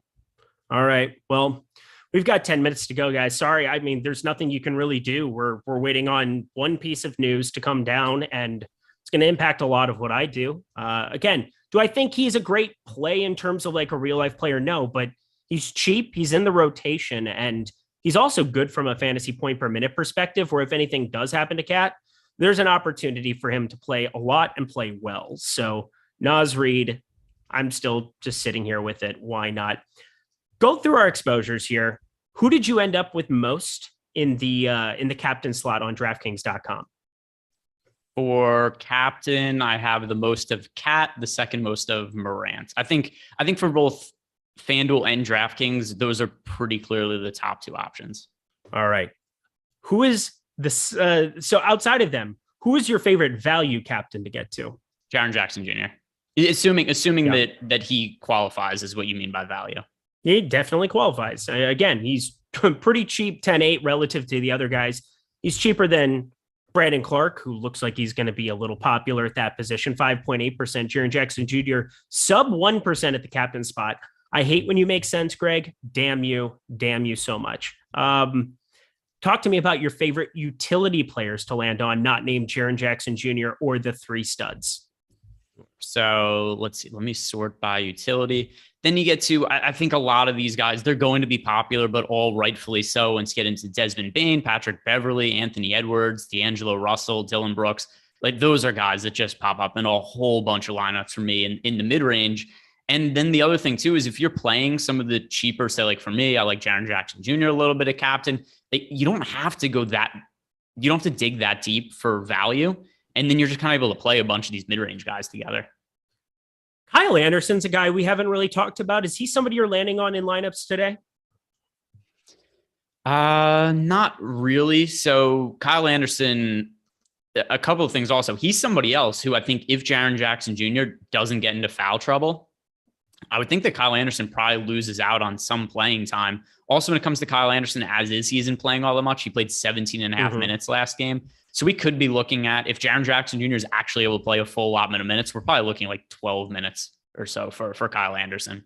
Jake Lindland, $1.99. Favorite $10 play on Yahoo. So I'm going to pull up the Yahoo pricing here. I'm going to take a look at Yahoo. I'm not playing over there today. Great site. Definitely want to be checking it out. But Yahoo, $10, your favorite play to get to over there, Greg. Go. All right. I have to pull up the Yahoo prices first. Same Z. I'm looking. So Yahoo prices. $10. All right. So who's even available for $10? We have, oh my God, the options are horrific. Oh my God, this is terrible. Are you blinded? Oh, this is awful. So the $10 guys are Tillman, Beasley, McLaughlin, Prince, Naz Reid. Milton, I assume, isn't going to be in the rotation today. Just find a couple bucks and pay up for Kyle Anderson or Jared Vanderbilt. Vanderbilt's $13. Anderson's $11. If you have to roster one, Tillman, but these are not strong options. Tillman would be the guy if you had to roster one of them. Again, there's a path for him to be the guy who would end up closing over Jaren Jackson Jr. in the event that they were both in foul trouble or something of that nature, such as like Ryan Nelson, $4.99. Celtics going to eliminate all teams that have eliminated them the last 3 years. Revenge season. How do you feel about your Celtics futures tickets, Greg? I mean, considering that they could get cashed out for like 10x right now, I feel pretty good. That was a humble brag, wasn't it? No, it was not meant to be humble. You're the best. You're the absolute best. Goat season. So the thing that I really like most about the Celtics bets is that when I told people I was betting the Celtics, the majority of the reactions were not positive. I got called an idiot by a lot of people. Same for when I bet the Lakers to miss the playoffs earlier in the year. So it's kind of nice when that ends up hitting. It's amazing when here's what I find fascinating about working in this space is like, I don't claim to really know a lot compared to the average person. Like, I think that I watch sports way above the average person, but that doesn't make me more accomplished. But what I have realized is how confident certain people are in things that are just wrong. So it's like my awareness that people are just wrong a lot more than they want to lead on. Did you ever think the Celtics were the best team at the NBA at any point? When you made that bet? When I made the bet, no. I just thought their odds of winning the championship were far greater than 60-1. And I thought their odds of winning the Eastern Conference were a lot better than 27-1. Like realistically, I thought their odds of winning the championship were, I don't know, maybe like 10%. Their odds of winning the Eastern Conference, maybe like 15% or something. I'm just like throwing out numbers, but that's probably around what I thought at the time. I don't remember exactly what I had it, but I thought the number was pretty ridiculous. Well, here's the important question. We have 4 minutes. We're not going to get this Naz Reid news. I just feel it. But have those two CSVs. Again, you've had all the time in the world, everybody. Have one loaded. I have uploaded my one with Naz Reid in, and now I'm up to 80% of him. I just said, screw it. If he's not going to play today, I'm not going to win on DraftKings, and I'm okay with it. You just have risk tolerance. It's whatever. Making a stand, a man must have a code, and my code is play under own guys. Who do you think wins this game this evening? Tread lightly. Who do I? So Memphis. I mean, they're favored, so that's a pretty reasonable answer. But I just think Memphis is the better team. Sorry. Guy at the game saying he's not at shoot around. Are you serious? Seriously? Who said I say that? Naz is in. Don't play Reed. LOL. Nolan Kelly just said guy at the game saying he's not at shoot around. Who's the guy at the game? Nolan Kelly, guy at game. So, I mean, he's a Midwest guy. He lives in Wisconsin. Our buddy Nolan Kelly here, obviously one of the stalwarts here of the Awesemo.com product. Nolan Kelly saying guy at game. I don't feel good. 3 minutes. Am I going to really just upload this other lineup set? Great. I mean, I guess we kind of have to pull the plug. If he's not warming up. I don't know. I wish I knew who the guy at the game was, though. Me too. I'm looking. Somebody just tweeted at me. Eric, please say McLaughlin the way Greg does. McLaughlin. There you go. Sarah McLaughlin. Do you feel better about that? Yeah. He's married to the lady who does the songs about the dead animals. In the